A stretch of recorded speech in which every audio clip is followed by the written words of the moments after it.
Stop planting a garden that dies every year. You are wasting your effort on a system designed for dependency, a cycle of endless work that resets to zero every spring. Today, that cycle breaks. We are not just planting vegetables, we are building a food-producing asset. This is your first step to creating a permanent, self-reliant garden of 9 perennial vegetables that you plant once and harvest for the next 10 years.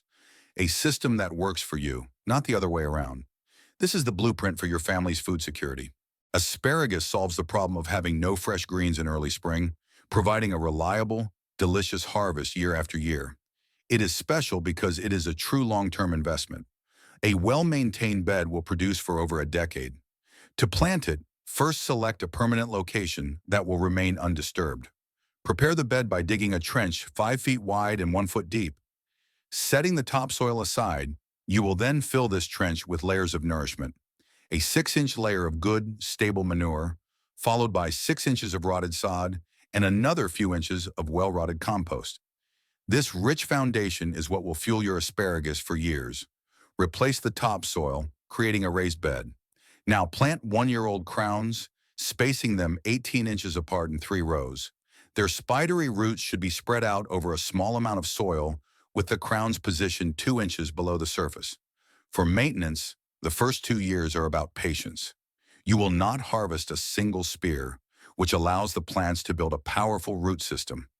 You will see the feathery ferns grow tall and then die back in the fall. This is the plant building its foundation. In the 3rd year, you can take your first light harvest for 2 to 3 weeks. The long-term payoff begins from the 4th year forward, when you will harvest a bounty of fresh, tender asparagus for a full 6 to 8 weeks, an annual return that will announce the arrival of spring for the next 10 years. Rhubarb solves the problem of the hungry gap, that period in late spring between the last of the stored apples and the first of the summer berries. It is special because it is a vigorous and virtually indestructible plant, providing a reliable harvest of tart, juicy stalks that are treated as a fruit in the kitchen. To plant it, choose a permanent spot in your garden where it can grow undisturbed. Prepare the ground by digging a deep pit, discarding the subsoil and filling it with a mixture of manure and topsoil to create a long-term source of fertility. Plant a root cutting, which is a piece of a mature rhubarb's root system with the crown just visible at the soil surface. For maintenance, do not harvest any stalks in the first year, allowing the plant to build a powerful root system. You will see the feathery ferns grow tall and then die back in the fall. This is the plant building its foundation. In the 3rd year, you can take your first light harvest for 2 to 3 weeks. The long-term payoff begins from the 4th year forward, when you will harvest a bounty of fresh, tender asparagus for a full 6 to 8 weeks, an annual return that will announce the arrival of spring for the next 10 years. The globe artichoke solves the problem of a purely functional garden by adding architectural beauty in a gourmet food source. It is special because it is both a productive vegetable and a stunning ornamental plant with large silvery green fern-like leaves. To plant it, select a sunny, well-drained spot with plenty of space. As these plants can reach up to 6 feet tall, prepare the soil by digging deeply and incorporating large amounts of organic matter. You can start your artichoke plants from seed in a hotbed in late winter for a harvest in the early fall of the same year, or you can propagate them from suckers, which are small shoots from a mother plant, for a harvest the following summer. For maintenance, the key is harvesting correctly. You will harvest the artichoke buds when they are still young and tender, before the petals have started to open. Cut the central bud first to encourage the plant to produce a flush of smaller, secondary buds, which extends your harvest for several weeks. The long-term payoff is not just the food. At the end of the season, you can leave a few buds to flower, and their magnificent purple thistle-like blooms will provide a feast for the bees and a stunning visual display in your garden. A final flourish before the plant dies back for the winter, ready to re-emerge with even more vigor the following spring. The Jerusalem artichoke solves the problem of difficult soil and provides a massive harvest with minimal effort, acting as a true survival crop. It is special because of its sheer unadulterated productivity and its ability to thrive where other plants fail. To plant it, choose a location with care, not because it is delicate, but because it is indestructible. Once established, it is almost impossible to remove. So place it in a dedicated bed or a remote corner of your garden, where its vigorous spreading habit will not interfere with other crops. Preparation is simple. Dig holes with a trowel and plant the tubers 6 inches deep and 18 inches apart. For maintenance, you will do almost nothing. The dense forest of 7-foot tall stalks will smother any competing weeds, and the plant is virtually immune to pests and diseases. The long-term payoff is a continuous harvest of sweet, nutty-tasting tubers that will last throughout the winter. In the late fall, after the tops have died back, you can dig them up as you need them, or dig them all up at once and store them in a cool, dark place. Any small piece of tuber that you missed during the harvest will sprout again the following spring, ensuring that your Jerusalem artichoke patch will continue to provide you with an abundant harvest year after year, a self-perpetuating system of food production. Sea kale solves the problem of having few fresh vegetables in the lean months of early spring, providing a unique and delicious harvest when little else is available. It is special because it is a forgotten delicacy from the Victorian era, a maritime plant that thrives on neglect and rewards you with tender, blanched shoots that taste of the sea. To plant it, prepare the ground by digging deeply, at least 2 spades depth, and incorporating plenty of rich manure or compost to create a deep, fertile, and well-drained bed. You will propagate your sea kale from thongs, which are small pieces of root, planting them 6 inches deep and 30 inches apart in the late winter. This method is preferable to seed, as it will give you a harvest a full year earlier. For maintenance in the second year, you will begin the process of blanching, which involves depriving the emerging shoots of light to produce the tender white stems that are the plant's main culinary attraction. You can do this by covering the crowns with a large pot, a bucket, or a traditional sea kale pot, blocking out all light to prevent the shoots from turning green and bitter. You will then harvest the blanched shoots when they are about a foot high, cutting them at the base. The long-term payoff is a succulent and tender vegetable that can be cooked like asparagus, a taste of the sea from your own backyard. After the harvest, you will remove the cover and allow the plant to grow freely, its large leaves soaking up the sun's energy and building up the reserves it needs to produce another bountiful harvest the following spring for many years to come. Horseradish solves the problem of blandness, providing a constant supply of hot, zesty roots that will add a powerful kick to your meals. It is special because of its aggressive, untamable nature, which is the very source of its power. Once you have it forever. To plant it, select a permanent isolated location, or better yet, create a fortress to contain its ambition. You can do this by burying slates or tiles vertically into the soil around its designated patch, or by planting it within the confines of a 12-inch land drain pipe set on its end and filled with loam and compost. This method not only contains the plant, but also encourages the growth of clean, straight, and easily harvestable roots. You will propagate this perennial powerhouse by planting a 3-inch piece of root no thicker than your finger, laying it horizontally just 2 inches below the surface. For maintenance, the main task is containment.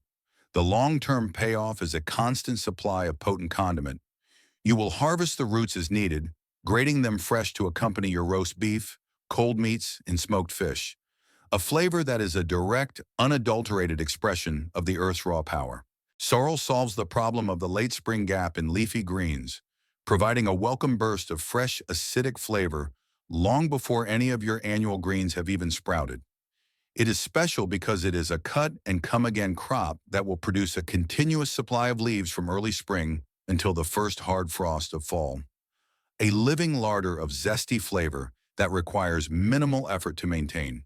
To plant it, choose a sunny or partially shaded spot for your sorrel and a bed that has been enriched with compost or well-rotted manure. You will plant either seeds or root divisions, the latter being a quicker way to establish a productive patch, spacing the plants about a foot apart to give them room to spread. For maintenance, you will simply harvest the leaves by cutting them with a knife or scissors, taking the outer leaves first and leaving the central growing point intact. This method will encourage the plant to produce a continuous flush of new growth. The long-term payoff is a versatile and indispensable ingredient that will become a cornerstone of your spring and early summer cooking. You will use the young tender leaves raw in salads where their sharp lemony flavor will add a refreshing counterpoint to other greens. Or you will cook them in soups, sauces, and stews where their acidity will mellow and their flavor will deepen. Good King Henry solves the problem of needing multiple plants for different uses, as it is a versatile and nutritious plant that provides a continuous harvest of leaves, shoots, and flower heads from spring until late summer. It is special because it offers three distinct vegetables in one. Its young shoots can be cut and cooked like asparagus, its tender leaves can be picked and used like spinach, and its flower heads can be steamed and eaten like broccoli. To plant it, choose a permanent location for your Good King Henry patch, a spot in your garden where it can grow undisturbed for years, and prepare the soil by enriching it with compost or well-rotted manure. You will sow the seeds in the spring, and you will be patient, for this is a plant that takes its time to establish. For maintenance in the second year, you will be able to take your first light harvest, cutting a few of the young, tender shoots as they emerge from the ground. As the plant matures, you will be able to harvest more and more. The long-term payoff is a self-perpetuating system of food production that will require almost no effort on your part. You will let the plant self-seed, allowing it to spread and form a dense, weed-suppressing colony, a living link to a more self-sufficient past and a powerful tool for building a more resilient future. The Welsh onion solves the problem of needing a constant supply of fresh alliums, providing a continuous supply of fresh, pungent green shoots from early spring until the first hard frosts of winter. It is special because it is a hardy and versatile member of the onion family that is as beautiful as it is productive. To plant it, choose a sunny or partially shaded spot for your Welsh onions in a bed that has been enriched with compost or well-rotted manure. You will plant either seeds or divisions, the latter being a quicker way to establish a productive clump, spacing the plants about 6 inches apart to give them room to spread. For maintenance, you will simply harvest the green shoots by cutting them with a knife or scissors, taking the outer shoots first and leaving the central growing point intact. This method will encourage the plant to produce a continuous flush of new growth. The long-term payoff is a self-perpetuating system of food production that will provide you with an abundance of fresh, flavorful food for years to come. In the spring, you will be rewarded with a beautiful display of globe-shaped white or pinkish flowers, a feast for the bees, and a sign that your perennial vegetable system is thriving. You have now laid the foundation for a truly resilient and self-sufficient garden, a food production system that will not only feed you for the next decade, but will also transform your relationship with the land. You are no longer just a gardener, but a co-creator with nature, a steward of a perennial ecosystem that will grow more abundant and more beautiful with each passing year. Imagine yourself in 10 years walking through this garden, harvesting asparagus spears for breakfast, picking sorrel for a salad, and digging up Jerusalem artichokes for a winter stew. You have broken free from the tyranny of the annual cycle, the endless tilling and sowing and replanting, and you have embraced a new way of being, a way of working with nature, not against it. This is not just about growing food, it's about growing a new identity, a new sense of self-reliance and empowerment. You are a provider, a protector, a person who has taken a small piece of this earth and made it more productive, more beautiful, and more alive. And that is a legacy worth leaving. If this journey into perennial abundance has changed the way you look at your backyard, please subscribe and like this video. We are uncovering the ancient wisdom and sustainable secrets that have been long forgotten. Join us as we plant the seeds of a self-reliant future. Your next harvest of knowledge is just around the corner.